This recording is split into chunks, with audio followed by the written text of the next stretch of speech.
स्वभावचिन्मयानन्दम् कृपापूर्णं जगत्पतिं हरिषड्वर्गजेतारम् नित्यानन्दगुरुं भजे।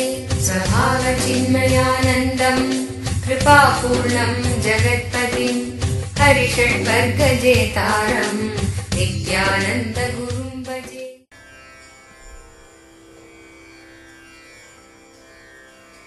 இந்த கதையை முதலில் புரிந்து கொள்வோம். பிறகு அந்த சத்தியத்தை நம்மால் உணர முடியும்.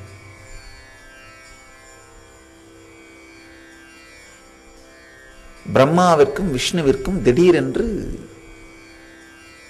பிரச்சனை, யார் பெரியவர் அப்படின்னு. தான் படைப்பதாக தான் இல்லாவிட்டால் விஷ்ணுவுக்கே வேலை இல்லை என்று பிரம்மா வாதிடுகிறார். விஷ்ணுவோ தான் காப்பாற்றாவிட்டால் பிரம்மா படைத்தும் உபயோகம் இல்லை, பிரம்மாவே தன்னுடைய தொப்புள் கொடியிலிருந்து உருவான தன் மகன்தான் அப்படின்னு விஷ்ணு வாதிடுறார். அதுக்கு பிரம்மா சொல்றாரு, உன்னுடைய தொப்புள் கொடியிலிருந்து நான் வெளிப்பட்டது என்னவோ உண்மைதான், அதுல ஒன்றும் மறுப்பில்லை. ஆனா அதுக்காக உனக்கு கீழே இன்னமும் நான் இருக்கேன்னு நினைச்சிட வேண்டாம். தலைக்கு மேல வளர்ந்த தோளுக்கு மிஞ்சினால் தோழன். மகன் என்பதற்காக உனக்கு கீழானவன் என்ற பொருள் இல்லை. முத்து சிப்பியின் வெளியிலிருந்து வந்தது என்பதற்காக சிப்பிக்கு கீழானது முத்து அல்ல அப்படின்னு பிரம்மாவோட வாதம். வெளியிலிருந்து எதிலிருந்து வெளிவருகிறோமோ அதற்கு கீழாகவே இருக்கின்றோம் என்ற பொருள் கிடையாது. இது பிரம்மாவோட வாதம். இரண்டு பேருக்கும் பெரிய வாதம். பிரச்சனையே என்னன்னா, உண்மையிலேயே தலைவன் யாரோ அவர் எதை பற்றி எங்கு போயும் வாதம் செய்வதும் இல்லை, வாதிட்டு அவர் தன்னை நிரூபித்துக் கொள்ள வேண்டிய தேவையும் இல்லை, அவர் நிம்மதியா இருப்பார். ஆனா யாருக்கு உண்மையிலேயே தான் தலைவன் இல்லை என்கின்ற சந்தேகம் ஆழமாக இருக்கிறதோ அவர்கள் தான் மற்றவர்கள் எல்லோரிடமும் வாது செய்து நான் தான் தலைவன் நிரூபித்துக் கொண்டே இருக்கணும். ஒரு சின்ன கதை.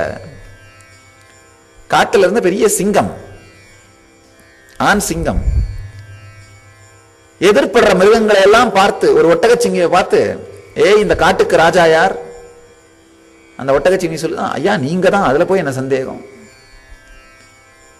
அந்த வழியா போயிட்டு இருந்த ஒரு மானை பார்த்து, இந்த காட்டுக்கு ராஜா யார்? ஐயா நீங்க தான், அதுல என்ன சந்தேகம்.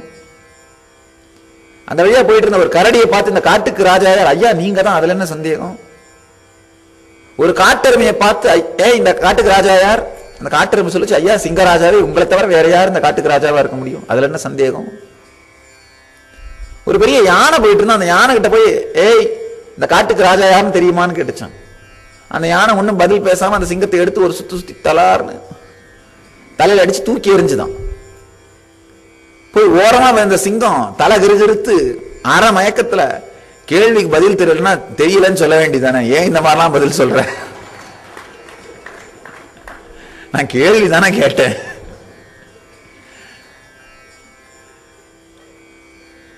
பிதற்றிக்கொண்டே கீழே விழுந்தது சிங்கம். பதில் தெரியலன்னா தெரியலன்னு சொல்லிட்டு போக வேண்டியது தானே. தனக்கே தான் தலைவன் இல்லை என்ற ஒரு சந்தேகம் இருக்கிறதால எல்லார்ட்டையும் போய் நிரூபிக்க வேண்டியதா இருக்கு. இந்த ரெண்டு பேருக்குமே சந்தேகம் வந்துருச்சு, தனக்கு தான் தலைவன் இல்லை என்ற ஒரு சந்தேகம் வந்துருச்சு. அப்ப என்ன பண்ணார்கள், மற்றவர்களிடம் நிரூபிக்க வேண்டும் என்பதற்காக ரெண்டு பேரும் ஒருத்தர் பார்த்துக்கிறார்கள். அதாவது ரெண்டு தாழ்வு மனப்பான்மையும் மோதுகிறது. கொடுமையான விஷயம், பாவம். நம்முடைய திருமணங்கள் எல்லாமே இப்படித்தான். பெரும்பாலான திருமணங்கள் தான் தலைவனா என்று சந்தேகம் இருக்கின்ற இரண்டு ஜீவன்கள் ஒன்னா சேர்ந்து வாழ செய்யற முயற்சி. இப்ப ரெண்டு பேருமே என்ன பண்ணுவாங்க, தொடர்ந்து அடுத்தவர்கிட்ட தான் தலைவன் தான் நிரூபிக்க முயற்சி பண்ணுவாங்க. வாதம் பண்ணி என்ன ஆகும்? பிரம்மாவுக்கும் விஷ்ணுவுக்கும் இருக்கிற பிரச்சனை தான். பெண் பிரம்மா உருவாக்குகிறாள், ஆண் விஷ்ணு காப்பாத்தி ஆகணும். ரெண்டு பேருக்கு நடக்கிற பிரச்சனை தான் வாழ்க்கையாக நடந்து கொண்டிருக்கிறது. பிரம்மாவுக்கும் விஷ்ணுவுக்கும் இடையிலே மிகப்பெரிய வாதம் கிளம்பியது. பல நேரத்தில் சாமி பார்த்துருக்கேன்.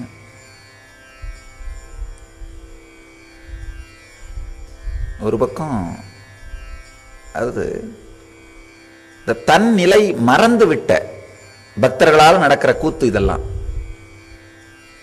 சில ஆர்கனைசருங்க பேசுறது உண்டு, என்னால் தான் இதெல்லாம் நடந்தது. சில ஆச்சாரியர்கள் பேசுறது இல்லை, என்னால் தான் இந்த கிளாஸ் நடந்தது. சாமி நிம்மதியாக உட்காந்து நம்மளால எதுவும் நடக்கலப்பா அப்படின்னு சொல்றது உண்டு. நம்மளால என்னப்பா நடக்குது? மனம் அந்த காலத்துல இருந்து இதே பிரச்சனை தான் போல இருக்கு.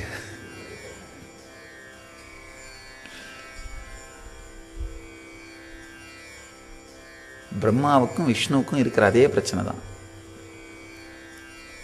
ரெண்டு பேரும் வாதிட்டுக் கொள்ளுகிறார்கள். திடீர்னு அந்த இடத்துல மிகப்பெரிய பேரொளி பிழம்பாக, பிரம்மாண்ட வெடிப்பாக ஈசன் தரிசனம் கொடுக்கிறார், காட்சி அளிக்கிறார். அளித்த உடனே பிரம்மாவும் விஷ்ணுவும் நடுநடுங்கி போய்விடுகிறார்கள். ஈஸ்வரன் உடனே சொல்றார், அப்பா நீங்க ரெண்டு பேர்ல யார் பெரியவங்கன்னு இப்ப முடிவு பண்ணலாம். யாராவது ஒருத்தர் என்னுடைய தலையையோ காலையோ மட்டும் தொட்டுட்டு வந்துருங்க போதும். யார் தொட்டுட்டு வரீங்களோ அவங்க பெரியவர். அப்பவும் இந்த ரெண்டு பேருக்கும் புத்தி வரல. நம்ம ரெண்டு பேரையும் விட பெரியவர் ஒருத்தர் முன்னாடி இருக்காரப்பா, அவரை சரணடைந்து உருப்படுற வழியை கவனிப்போம். தோணல. அகங்காரம் கண்ணை மறைக்கும் பொழுது சத்தியம் புலப்படாது. ஈஸ்வரனே முன்னால தோன்றினாலும் கூட தன்னுடைய வேலையை பார்ப்பதில் தான் அகங்காரம் இருக்குமே தவிர சத்தியத்தை வாங்கிக் கொள்ளலாம் அப்படின்ற தெளிவை ஏற்படுத்தாது. உடனே பிரம்மா வேக வேகமா ரெடியானார். அவருடைய உடல் மனம் எல்லாத்தையும் தயார் பண்ணிக்கிட்டு அம்ச பக்ஷியாக மாறி மேலே பறக்க துவங்கி விடுகிறார். விஷ்ணு வராகமாக மாறி கீழே செல்ல துவங்கி விடுகிறார்.